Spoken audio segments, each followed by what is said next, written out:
Good evening दोस्तों, मैं हूं रामसी और भारत सरकार द्वारा चलाई गई वो सारी सरकारी योजनाओं के बारे में आज हम डिस्कस करने वाले हैं। उसमें से एक योजना है प्रधानमंत्री जनधन योजना। ठीक है, तो आज हम लोग प्रधानमंत्री जनधन योजना के बारे में समझने वाले हैं। देखिए, जितने महत्वपूर्ण सरकारी योजनाएं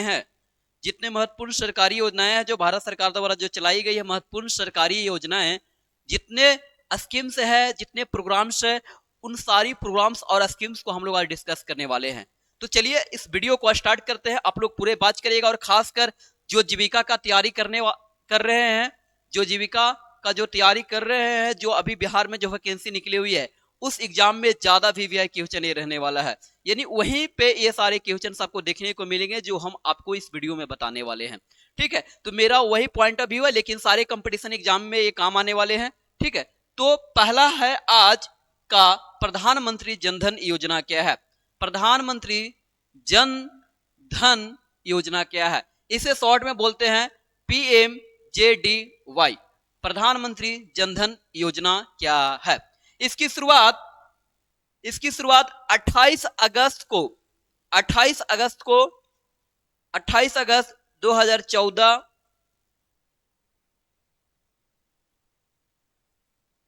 28 अगस्त 2014 को भारत के प्रधानमंत्री माननीय नरेंद्र दामोदर दास मोदी जी द्वारा स्टार्ट किया गया था, जिसकी शुरुआत 28 अगस्त 2014 को ही थी। 28 अगस्त 2014 को ही थी। ये डेट बहुत इंपॉर्टेंट है, आप इसे नोट करेंगे। यही सवाल आएगा कि प्रधानमंत्री जनधन योजना की शुरुआत कब हुई, तो कितना तारीख को हुई थी, आपको बताना पड़ेगा। 28 अगस्त 2014 को भारत के प्रधानमंत्री श्री नरेंद्र दामोदर दास मोदी जी के द्वारा शुरू की गई थी। यानी नरेंद्र मोदी जी के द्वारा यह शुरू किया गया था। ठीक है, जिसका मुख्य उद्देश्य था हर गरीब परिवार, आम नागरिक को बैंकिंग सेवा से जोड़ना, जिसका मुख्य उद्देश्य था सभी गरीब परिवार को बैंकिंग सेवा से जोड़ना। और इनका एक नारा था सबका खाता सबका विकास। यानी सबका खाता सबका विकास, ताकि हर घर का अपना एक खाता हो, यानी हर घर में एक अपना एक अकाउंट हो, हर घर में अपना क्या हो, एक अकाउंट हो। और यह अकाउंट जीरो बैलेंस पे खुलता था, जिसके लिए कोई भी शुल्क बैंक वाले नहीं लेते थे।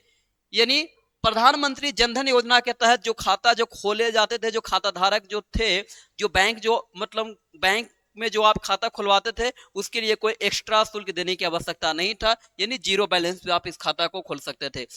और आगे हम लोग बढ़ते हैं, फिर उसमें बताया गया इसका मुख्य सुविधा क्या था, यानी मेन फीचर्स इसका क्या था। तो मेन फीचर्स था जीरो बैलेंस खाता खोलना।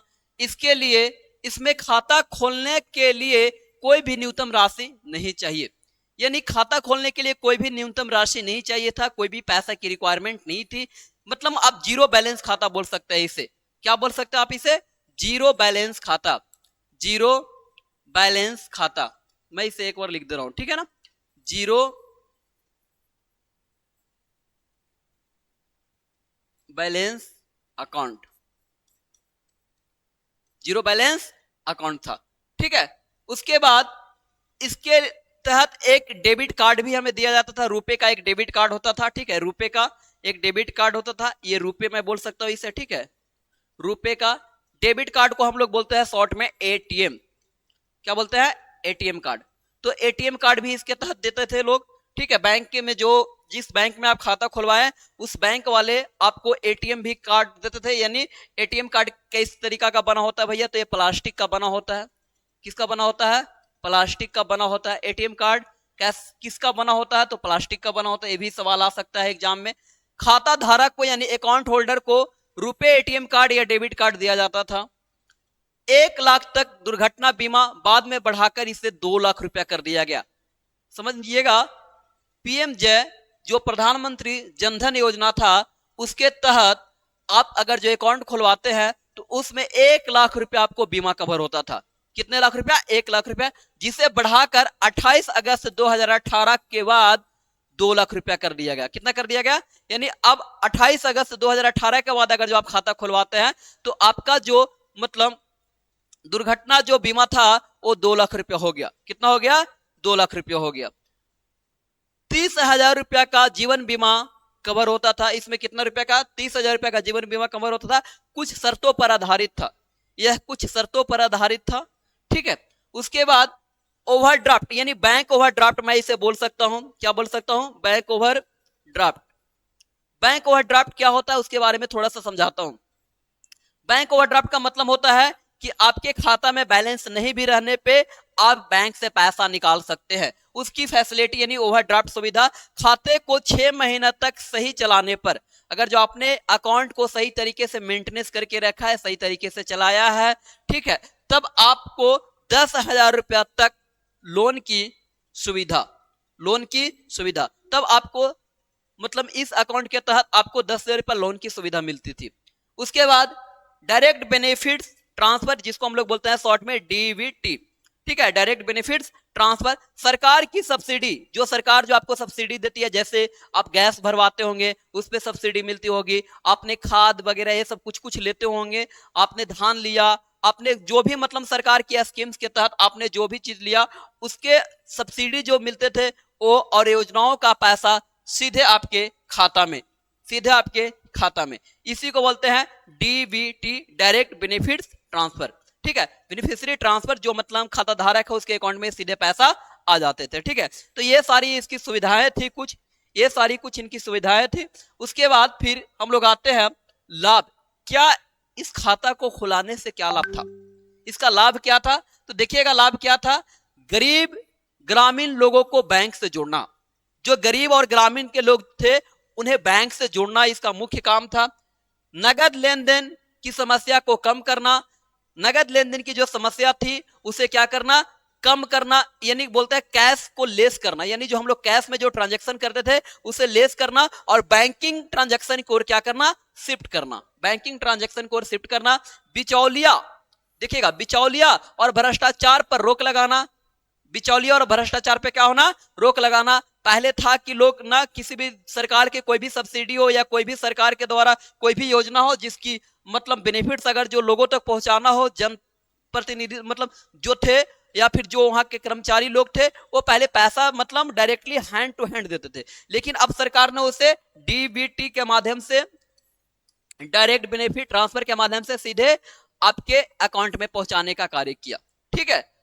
तो सरकारी योजनाओं का लाभ सीधे लाभार्थी तक पहुंचाना, ठीक है, ये सारी कुछ थी। आज की स्थिति क्या है इसका? तो लाखों करोड़ लोग रुपये इन खाता में जमा किए हुए हैं, ठीक है, करोड़ों लोग इस योजना से जुड़े हुए हैं।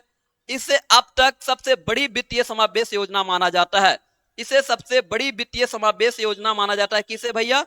तो PMDJY, प्रधानमंत्री जनधन योजना, ठीक है, इसे सबसे बड़ी योजना माना जाता है, ठीक है, जिसकी शुरुआत 28 अगस्त को हुई थी, याद रखना है 28 अगस्त 2014 को, 28 अगस्त 2014 को।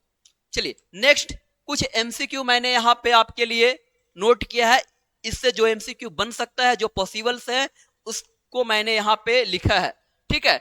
मैं अभी आपको अगर जो आपको पढ़ाया है तो उसमें से ही बना हुआ क्वेश्चन है, ठीक है, आप यहाँ से आंसर भी कर सकते हैं, ठीक है। तो बोला गया है कि प्रधानमंत्री जनधन योजना की शुरुआत कब हुई थी? तो 28 अगस्त 2014 को। प्रधानमंत्री जनधन योजना की शुरुआत कब की गई थी? 28 अगस्त 2014 को, 28 अगस्त 2014 को। नेक्स्ट सवाल आपके लिए, प्रधानमंत्री जनधन योजना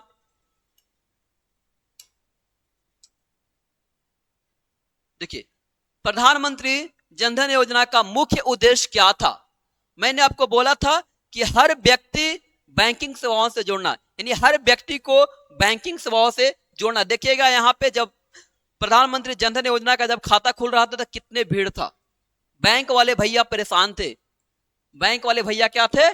परेशान थे। इतना भीड़, लोग जीरो अकाउंट ओपन करवा रहे थे, भैया फ्री में खाता खुल रहे थे, सब लोग ओपन करवाना चाह रहा था, ठीक है। तो ये थी हर व्यक्ति को बैंकिंग सेवाओं से जोड़ना। नेक्स्ट सवाल है आपका, जनधन योजना खाते में कितने रुपया तक ओवरड्राफ्ट का सुविधा मिलती है? 6 महीना अगर जो आपने बैंक अकाउंट को सही तरीके से चलाया, 6 महीना अगर जो आपने सही तरीका से खाता को चलाया, तब आपको 10,000 रुपया का लोन फैसिलिटी प्रोवाइड करती थी गवर्नमेंट। कितने का? 10,000 का। कितने का? 10,000 का। ठीक है, चलिए नेक्स्ट सवाल की ओर आते हैं। अगला सवाल है, प्रधानमंत्री जनधन योजना के अंतर्गत दुर्घटना बीमा कितने रुपए थे? देखिए पहले था 1 लाख रुपया, पहले कितना था बोलो? 1 लाख रुपया, लेकिन इसे 28 अगस्त 2018 के बाद इसे कितना कर दिया गया था? 2 लाख रुपया। कितना कर दिया गया था इसे? 2 लाख रुपया। ठीक है, तो ऑप्शन क्या है? 50,000 बिल्कुल नहीं, गलत हो जाएगा आपका। 1 लाख रुपया बाद में 2 लाख रुपया, यस ये करेक्ट हो जाएगा आपका। 1 लाख रुपया पहले था, बाद में कितना कर दिया गया? 2 लाख रुपया। ठीक है, चलिए, और ये 30,000 क्या था? 30,000 आपका दुर्घटना बीमा था। ठीक है, जिसमें एक मतलब कह सकते हैं कि कुछ कंडीशंस थे, उसको अगर जो आपने फॉलो किया तो वो आपको मिलता था। नेक्स्ट, प्रधानमंत्री जनधन योजना के अंतर्गत कौन सा कार्ड प्रदान किया जाता था? तो मैंने यहाँ पे लिख रखा है रुपए का डेबिट कार्ड। रुपए का डेबिट कार्ड किसका? बोलिए, रुपए का डेबिट कार्ड। उसमें प्रधानमंत्री जनधन योजना का एक फोटो लगा हुआ रहता था। ठीक है, तो क्या हो जाएगा? रुपए का डेबिट कार्ड। डेबिट कार्ड को ही क्या बोलते हैं हम लोग? एटीएम। एटीएम। ठीक है, चलिए, और एटीएम का फुल फॉर्म क्या होता है? Automatic teller machine. एटीएम का फुल फॉर्म क्या होता है? Automatic teller machine. तो ये थी पूरी वीडियो हमारा प्रधानमंत्री जनधन योजना के बारे में। अगला वीडियो हम लेकर आएंगे अटल पेंशन योजना पे। आप अगर जो हमारे चैनल पे नए हैं तो चैनल को सब्सक्राइब कर लीजिए, बेल आइकन को प्रेस कीजिए। मिलते हैं ऐसे ही वीडियो लेकर आपके साथ।